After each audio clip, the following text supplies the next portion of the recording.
அனைவருக்கும் வணக்கம். வருகின்ற 2026 சட்டமன்ற தேர்தலில் சாத்தூர் தொகுதியில் நான் போட்டியிடுகிறேன். கடந்த 3 வருடங்களுக்கு முன்பாகவே நாம் பல்வேறு மேடைகளில் நம்ம பதிவு செஞ்சிருந்தோம். சாத்தூர் தொகுதியில கண்டிப்பான முறையில 2026 சட்டமன்ற தேர்தலில் நான் போட்டியிடுவேன் அப்படின்னு சொல்லியிருந்தோம். அதே மாதிரி தேசிய தலைவர் உத்தம தலைவர் பசுமன் முத்துராமலிங்க தேவரின் ஆசியால் மாண்புமிகு சின்னம்மா அவர்களுடைய கட்சியில் கூட்டணியாக இந்த சாத்தூர் தொகுதியை பெற்று நான் இருக்கிறேன். இந்த சாத்தூர் தொகுதி என்பது முக்குளத்தூர் சமுதாய மக்கள் பெரும்பான்மையாக வாழும் இந்த தொகுதி. பல வருடங்களாக பல்வேறு தேர்தல்கள் வந்த போதிலும் நீண்ட ஆண்டு காலமாக இந்த தொகுதியில் ஒரு முக்குளத்தூர் வர முடியவில்லை. அதனை போக்க வேண்டும். இந்த தொகுதியில் முக்குளத்தூர் நாம் நின்று ஜெயிக்க வேண்டும் என்ற ஒரு நோக்கத்துல தான், உங்களை நம்பிதான், சாத்தூர் தொகுதி மக்களை நம்பிதான் இந்த தேர்தலில் போட்டியிடுத.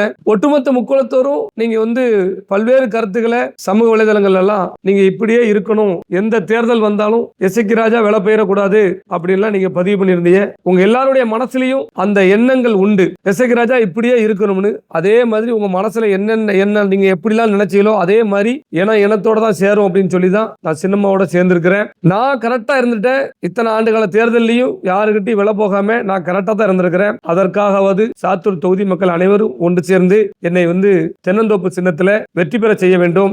யார் உங்களுக்கு சட்டமன்றத்தில் வெற்றி பெற்றா நம்மளை பாதுகாப்பாங்க, நம்ம பிள்ளைகளை பாதுகாப்பாங்க அப்படிங்கிற எண்ணம் உங்களுக்கு தெரியும். அதை மனசுல வச்சு நீங்க கண்டிப்பான முறையில சாத்தூர் தொகுதி மக்கள் அனைவரும் எனக்கு தென்னந்தோப்பு சின்னத்துல வாக்களிக்கணும்னு சொல்லி தாழ்மையோடு நான் கேட்டுக்கொள்கிறேன். அடுத்த 5 வருடங்கள் அடுத்த தலைமுறை நம்ம பாதுகாக்கணும், நிம்மதியா நம்ம இருக்கணும் அப்படின்னா நம்மள ஒருத்தர் அதிகாரத்துல இருக்கணும். பிற கட்சிகள்ல, திராவிட கட்சிகள், தேசிய கட்சிகள்ல என்னதான் அவங்க எம்எல்ஏவோ எம்பியோ ஆனாலும் இந்த சமூகத்துல அநியாயம் நடக்கும் போதோ, இந்த சமூகத்துல ஒரு இறப்பு நடக்கும் போது அவங்க எல்லாம் வரமாட்டாங்க. உன்னை கூட நீங்க பார்த்திருப்பீங்க, எல்லாத்தையும் பார்த்திருப்பீங்க. ஆனா அவங்க தான் பிறந்த சமுதாயம் தேவர் சமுதாயம் சொல்லி தேர்தல் நேரத்தில் மட்டும்தான் அதை காட்டுவாங்க. மற்ற நேரம் எந்த நேரத்திலையும் சமுதாய தலைவர்கள் கூட போட்டோ எடுக்கிறது கூட அவங்க தயங்குவாங்க. ஒரு முக்குளத்தூர் விழாக்கள்ல கலந்து கொள்ள கூட அவங்க தயங்குவாங்க. ஏன்னா நான் தேவர்னு தெரிஞ்சிட்டுனா, அதாவது சாதி ரீதியான நிகழ்ச்சிகளுக்கு போறாரு அப்படின்னு சொல்லி முத்திர குத்திடுவாங்க. அந்த வார்த்தையை ஓயாம சொல்லுவாங்க. திமுகவா இருக்கட்டும், அதிமுகவா இருக்கட்டும், பிஜேபி இருக்கட்டும், இதுல உள்ள நீங்க தேவமார பாத்தீங்கன்னா அந்த வார்த்தையை சொல்லுவாங்க, தேவமாறு நீ முத்திர குத்திடுவாங்க அப்படின்னு. அப்ப தேர்தல் வந்த உடனே நான் தேவமாறு, அதனால எனக்கு ஓட்டு போடுங்க அப்படின்னு எப்படி அவங்க கேட்காங்கன்னு தெரியல. இதெல்லாம் நீங்க மனசுல உணர்ந்து இருங்க. தமிழகம் முழுவதும் தன்னார்வ தொண்டர்கள் மாதிரி சாத்தூர் தொகுதியில் எல்லாரும் வேலை பாருங்க. நமக்கு ஒட்டுமொத்த முக்குளத்திற்கு நான் சொல்லக்கூடியது அதுதான். உங்களுக்கான அதிகாரத்தை நான் சாத்தூர் தொகுதியில நின்று ஜெயிச்சு, சாத்தூரை மட்டும் இல்ல, நான் தமிழகம் முழுவதும் உள்ள இந்த முக்குளத்தூர் மக்களை நான் காப்பாற்றணும். அவர்களுக்கான பாதுகாப்பை நான் உறுதி செய்யணும். நிறைய திட்டங்கள் நாங்க வச்சிருக்கிறோம். அனைத்து அந்த திட்டங்களையும் நம்ம அறிவிப்போம். அதுல மாற்று கருத்து கிடையாது. எப்படியாவது ஒரு அதிகாரத்தை பெற்றுவிட வேண்டும் என்ற ஒரு நோக்கத்துல தான் விலை போகாம நாங்க நின்று இருக்கிறோம். பணம், காசு, பொருளாதாரம் இல்ல அப்படின்னு நினைச்சு ஒதுங்க முடியாது. ஒருத்தன் பொருளாதாரம் இருந்தா மட்டும்தான் அவன் தேர்தலில் நிக்கணும் அப்படிங்கிறது இல்ல. நான் முழுக்க பணத்தை நம்பி இல்லாம இனத்தை நம்பி தான் நான் நிக்கிறேன். பிற்படுத்தப்பட்ட மக்கள் எல்லாத்துக்கும் நான் சொல்லக்கூடியதுதான். அது செட்டியாரா இருக்கட்டும், பிள்ளைமாரா இருக்கட்டும், யாதவரா இருக்கட்டும், நாடாரா இருக்கட்டும், அனைத்து மக்களுக்கு நான் சொல்லக்கூடியது ஒன்னே ஒண்ணுதான். நான் அதிகாரத்துக்கு வரும் பொழுது உங்க பெண் பிள்ளைகளை நான் பாதுகாப்பேன். அதுல எந்த ஒரு மாற்று கருத்தும் கிடையாது. பல்வேறு சட்ட திட்டங்களால நம்ம எல்லாம் சங்கடப்பட்டிருப்போம். எல்லாருமே சங்கடப்பட்டிருப்போம். குறிப்பா நாடக காதல்ல நிறைய குடும்பங்கள் இன்னைக்கு சங்கடப்பட்டுக்கிட்டு இருக்கு. அதெல்லாம் தடுக்கணும்னா எல்லாத்துக்கும் பொதுவா நான் சட்டமன்றத்துக்கு போகணும், ஒரு அதிகாரத்தை பெறணும்னு சொல்லி நினைக்கிறேன். அதனால ஒட்டுமொத்த மக்களும், சமூக மக்களும் என் மீது நம்பிக்கை வைத்து நீங்க வாக்களிங்க.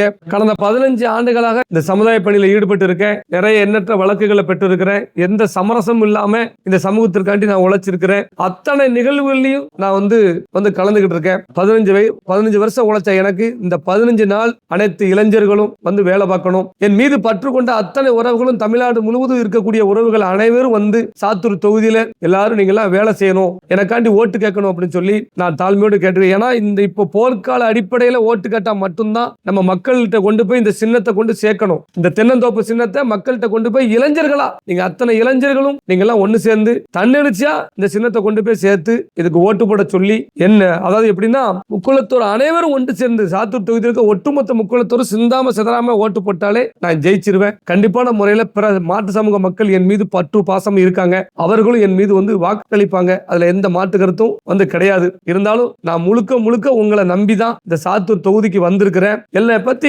இப்போ தேர்தல் வந்ததுனால என்னை பத்தி ஏதாவது குறை சொல்றதுக்காண்டி நிறைய டீம் கிளம்பும். பணம் காசை வாங்கிட்டுலாம் நிறைய பேர் கிளம்புவாங்க. அதெல்லாம் தவிடுபுடி ஆக்கிட்டு நீங்க தான் என்னை வெற்றி பெற வைக்கணும்னு சொல்லி நான் கேட்டுக்கொள்றேன். நான் குறிப்பிட்ட யாரையும் தோற்கடிக்கணும் அப்படின்னு சொல்லிட்டு நான் வரல.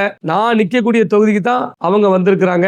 நான் என் மக்களை காப்பாத்துறதுக்கு தான் இப்ப அதிகாரத்துக்கு வந்து வரணும்னு நினைச்சு தான் நான் தேர்தலில் போட்டியிடுறேன். நான் வெற்றி பெறும் பொழுது கண்டிப்பான முறையில் சாத்தூர் பகுதியில் உள்ள அத்தனை வழிகளையும் அந்த மக்களுடைய வழிகளை நான் கத்துக்கிட்டு இருக்கேன். ஏன்னா நான் தெரிஞ்சிருக்கிறேன். இங்கேயே நான் வந்து இந்த மக்களிடையே பழகி இருக்கிறேன். அந்த மக்களுக்கு அத்தனை பிரச்சனையும் தலையிட்டு இருக்கேன். அதனால உங்களுக்கு என்ன செய்யணும், உங்களை எப்படி பாதுகாக்கணும் அப்படிங்கிறது எனக்கு தெரியும். தயவு செய்து இதுல வந்து அனைவரும் போர்க்கால அடிப்படையில் வந்து ஒவ்வொரு இளைஞர்களும் தன்னெழுச்சா செயல்பட்டு இந்த தென்னந்தோப்பு சின்னத்தை கொண்டு போய் மக்களிடையே சேர்த்து வாக்குகளை பெற்றுத்தரணும் சொல்லி தாழ்மையோடு நான் கேட்டுக்கொள்கிறேன். இன்னொன்னு சொல்லிக்கிட்டு எப்படியோ அதாவது அதிகாரத்துக்கு வரணும் அப்படின்னு சொல்லி தான் அரசியலுக்கு வந்திருக்கோம். எத்தனையோ பேர் வேலை பேசினாலும் பணத்துக்கு வந்து இந்த சமூகத்தை அடகு வச்சிட கூடாதுன்னு சொல்லி தான் இந்த தேர்தலை நான் போட்டியிடுறேன். யாருக்கும் ஆதரவு கொடுக்காம சீட்டை வாங்கிட்டு இப்போ வந்து போட்டியிடுறேன்.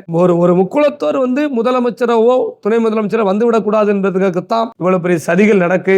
எண்ணற்ற வரலாற்று அளிப்புகள்லாம் நடந்திருக்கு. இதெல்லாம் மனசுல வச்சு நீங்க வாக்களிக்கணும் அப்படின்னு சொல்லி தாழ்மையோடு நான் கேட்டுக்கொள்கிறேன். என் மீது பற்றுக்கொண்ட அத்தனை உறவுகளும் சாத்தூர் தொகுதிக்கு வந்து வேலை பார்ப்பாங்க அப்படிங்கிற நம்பிக்கை எனக்கு இருக்கு. சமூக வலைதளங்கள்ல இருந்து நம்ம வந்து இதுவரைக்கும் எத்தனையோ சமுதாய பணி செஞ்சிருப்போம். அத்தனை பேரும் தன்னெழுச்சா களத்துக்கு வாங்க. சாத்தூர் வந்து தொகுதியில நான் நின்று ஜெயிச்சிட்டேன் அப்படின்னு சொன்னா தமிழகம் முழுவதும் உள்ள என் மக்களை நான் காப்பாற்றுவதில் எந்த மாற்று கருத்தும் இல்லைன்னு இதன் மூலம் நான் உறுதிமொழி அளிக்கிறேன். நான் ஜெயிச்சிட்டோம்னா அடுத்தால எத்தனை ஆண்டுகளும் சரி சாத்தூர் தொகுதியில் எலெக்ஷன் வந்தாலும் நான் தான் எம்எல்ஏவா இருப்பேன். அந்த அளவுக்கு நான் இறங்கி வேலை பார்ப்பேன். நீங்க ஓட்டு போடாட்டாலும் சரி, அதாவது இது வந்து தேர்தல், அதனால நான் நின்று எப்படியாவது வாக்கு வாங்கி உங்ககிட்ட வந்து ஓட்டு வாங்கி ஜெயிச்சு அதிகாரத்துக்கு பெறலாம் நினைக்கிறேன். ஆனா நீங்க வாக்களிக்காம இருந்தாலும் நான் உங்களுக்காண்டி கடைசி வரைக்கும் நான் நேர்ந்து விட்ட மாதிரி தான், இந்த சமுதாயத்துக்கு நேர்ந்து விட்ட மாதிரி தான் நான். அதனால உங்களுக்கு காலம் உள்ள நான் உழைச்சிக்கிட்டு தான் இருப்பேன். அதுல மாற்றுக்கிறது கிடையாது. ஒரு நல்ல வாய்ப்பு வந்திருக்கு. அதை அந்த சமுதாயம் பயன்படுத்தி என்னை சட்டமன்றத்துக்கு அனுப்புனீங்கன்னா காலகாலத்துக்கும் நான் உங்களுக்கு பாதுகாப்பா இருப்பேன். ஒவ்வொரு வீட்டிலையும் எம்எல்ஏ இருக்கிற மணிக்கு எஸ்.கே. ராஜா போய் சட்டமன்றத்தில் இருந்தா